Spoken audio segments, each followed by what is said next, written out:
I did a video capture off a YouTube PBS program that did an interview, a highlight of what they consider to be a CEO of enlightenment within the context of what PBS does, and they occasionally run a decent program. But I want to contrast another interview that just came out recently, an interview done with Megan Rice, who I'm going to call our CEO of Conscience.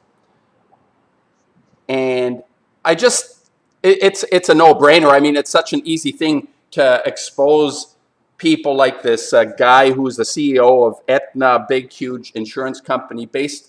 All companies are based on an old world view of domination and profits, even though they try to adjust themselves because they have personal epiphanies. He had some kind of near-death experience, and he came back and he decided he needed to meditate and do yoga because physically he was impaired from this accident. He almost died, and I feel badly for anyone that has to suffer. But to the way I see this is, when we have these moments of insight, how far do we take it? How far do we actually take it? And this person is being exalted in some form. Believe it, he's being exalted as having some major insight because he practices meditation and yoga and is asking his employees, the employees that work for this company, to do the same as he did to increase profit, old worldview. And I just wanted to contrast people that get it and people that don't get it. Even though they try, as he says, to do the right thing. He wants to be a good person. He didn't say, I want to do the right thing. He wants to be a good person. That goes along the same way with me. And he's the CEO of a company, Fortune 500, number 50, 55, something in Fortune 500, up there, big time. And a person that is applying his I get it, and he doesn't get it. He doesn't get it because they keep going on the same formula, mental formula. We're in a completely new age that I call the age of fission for the last 70-some years, 75, 6 years. We are in the age of fission. And people haven't really caught on because they just conduct their lives basically the same way they did prior to 80 years ago, as though nothing has really occurred. And the CEO of Conscience, Megan Rice, interviewed in this. I'm gonna stop here. You can listen. And I just wanted to contrast people that actually get it and what they do, and people that don't get it, but appear to others to be held up as some sort of enlightened being, and they're not. They're part of the rat system, rat bastard system of profit. We have to transition. As Megan Rice transformed plowshares. What is the transformation? We got to do it in our own lives the best way we can. And if meditation is what you do, whichever way you do that in, and there is not one way of meditation. I have gone through with people who sit on the rock types and tell me to meditate. Well, you're going to tell an artist to meditate. That is the nature of making painting. That is the nature of having any creative statement is based on opening yourself to possibility. I'm talking about good work that actually makes a difference to you personally, and then maybe to other people as well. And this is based on quieting oneself the best way you can and getting in touch with the wants of the age. And you are going to be the servant of that transition as we get in touch with this understanding, the incredible time that we're in right now, the age of fission, the monumental destruction and profits.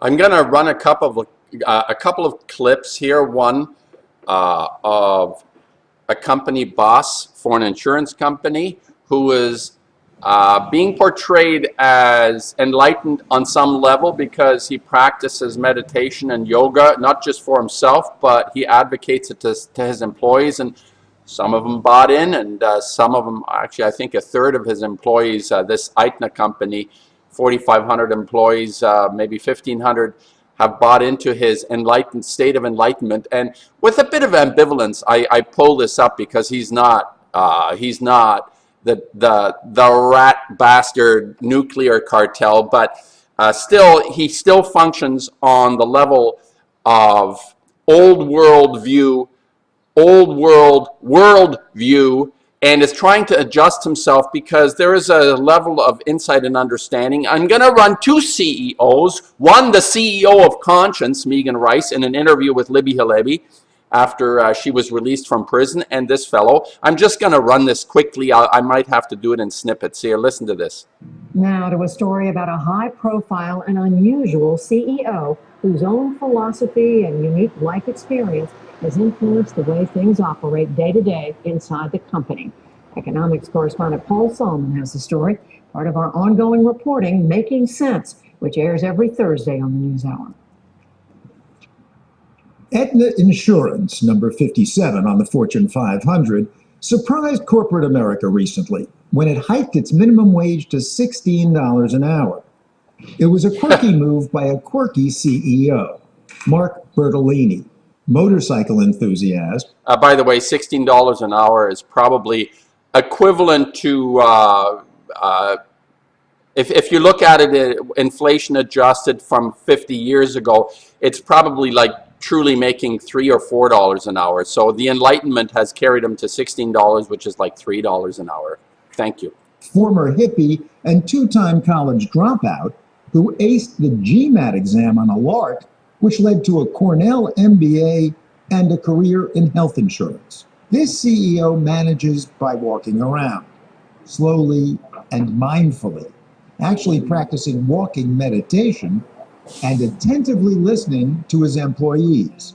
This income inequality issue was rattling around in my head. I mean, I came from a family that was not, we sometimes didn't have insurance. My dad worked half-time. My mother was a part-time nurse. I've been pushing the team on it, but I was getting this sort of, we're running a company, we're, a capitalist enterprise or a commercial enterprise. Did they know that you were a hippie in the... Oh, yeah. This guy keeps on going about hippie, and I don't know why. He's like, probably he wanted to be a hippie, could never be a hippie. The interviewer, there's always an interviewer involved, but let's just a little bit more. Well, kind of. We're not the first company to really make this kind of investment. I mean, Patagonia, there's a book out about it, right? Let my people go surfing, right? And yeah, hippie company. Yes. Well, it's not being a hippie, it's being a good person. I mean, what have we forgotten about the 70s that we all of a sudden as business people come into the community and say, well, this is a good point, is being a good person. It's not about running a company a certain way. Okay, now the words are all there, and even some of the actions and getting people to step away from what is called the rat race with the rats. You're racing with the rats, the nuclear rats, the GE rats, the company rats, the company line, the profits, the ratness of making profit for the sake of profit, which Edward Abbey apparently said profit for the sake of profit or growth for the sake of growth is cancer.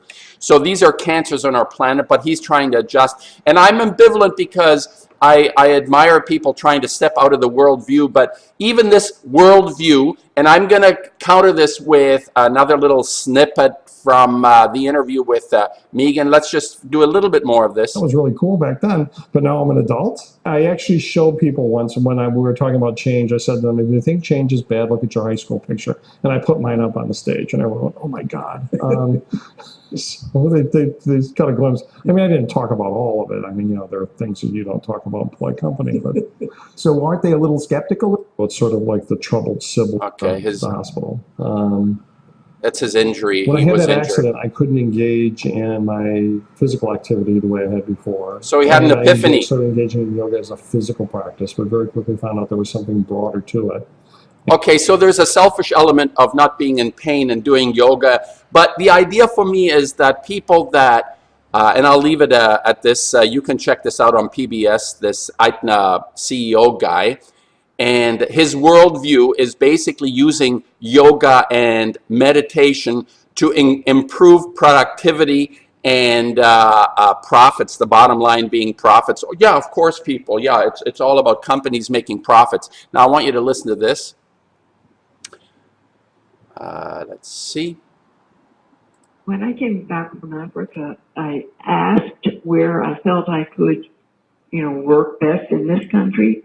And I had been to the nuclear test site in Nevada 20 years before. This is 2003 and 4 now, really mainly 2004.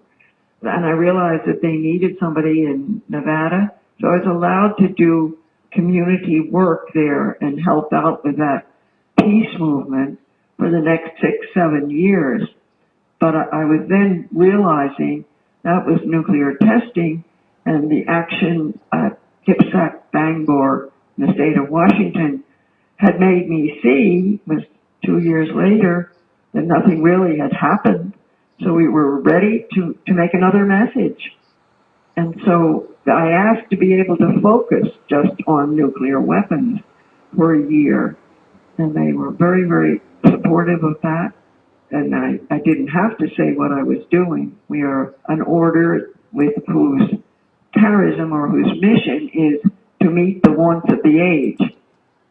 To meet the wants of the age. Not now, I consider her to be the CEO of Conscience on the planet. She is running the Conscience, one of the main CEOs, the chief executive officer of our Conscience. She has exhibited an action to go into Y12 to protest the illegal production of bombs and the production of the most toxic substance, nuclear materials on our planet, which is destroying everything. And I just want to sort of compare two people with two worldviews that are actually, we're all living on the same planet. We are all enjoying the same benefits that come to us for free. The air we breathe for free, which is being destroyed. The sun that gives life is now actually, I don't know, with the weather changes that are happening, the sun is actually changing on us as well. But this is, you look at a field 3 months after seeding and the plants are huge.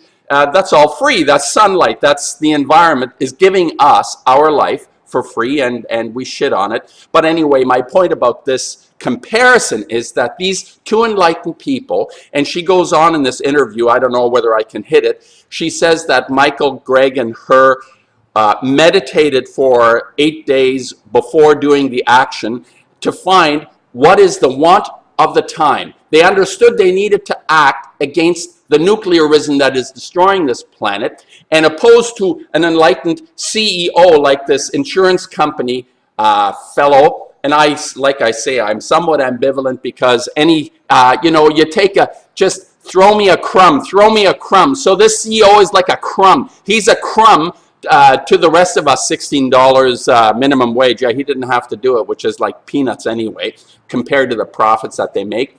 People, yeah. Anyway, here it is. Here's what I go on about all the time. What I'm thinking, how I'm feeling.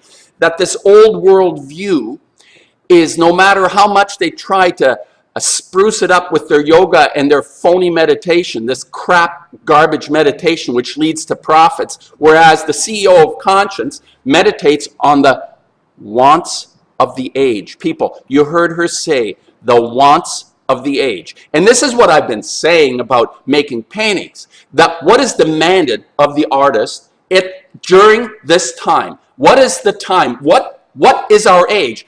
We are in the age of fission. And what is required of us? And this person of Conscience, the CEO of Conscience, Megan Rice, has laid down the 101 worldview, which is meditating, whichever way you do that. Each person needs to figure this out to understand the wants of the age and govern yourself accordingly.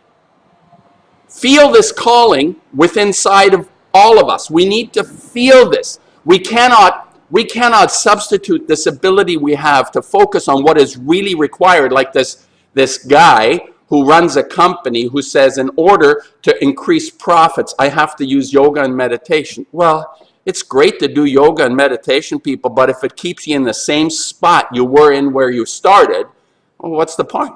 What's the point? Anyway, I thought I'd make a little chime here. Listen to Megan. And we have been studying what are the wants of the age since we began, encouraged by our founders, Cornelia Connolly, in 1846. So we've been constantly searching to meet the wants of the age. And I could see that this couldn't be a more important want of the age to meet, to try to meet.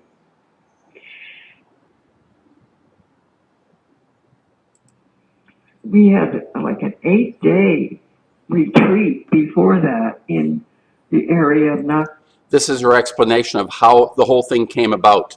The meditation that they did in order to arrive in this place. So, with the people who were very happy to be part of this designing and shaping of what would happen, and just the wonderful grace of energy in our shared prayer through the 8 days. And we had known from satellite, whatever, I didn't have to worry about that, exactly what and where. And so we were dropped off not in front of the chain link fence, but before the woods. You know, we were able to mount the ridge, which is Oak Ridge, in the dark, and we just followed and we just walked through, no path or anything. Okay, I'm not hitting what I wanted to hit in terms of how they actually ended up there. 8 days prior to it, they joined with each other to, in I don't know, whatever state they were in. They were in a state of enlightenment. They were in a state of commitment and understanding and calling and whatever you want to put this. Now, I just wanted to oppose the world views that exist. One is life and one is, at best, it's mediocrity of existence. The CEO type who's gone through a death experience himself ends up trying to make greater profits for his company instead of saving life on this planet, like the CEO of Conscience, Megan Rice. Okay, I'll just end it here.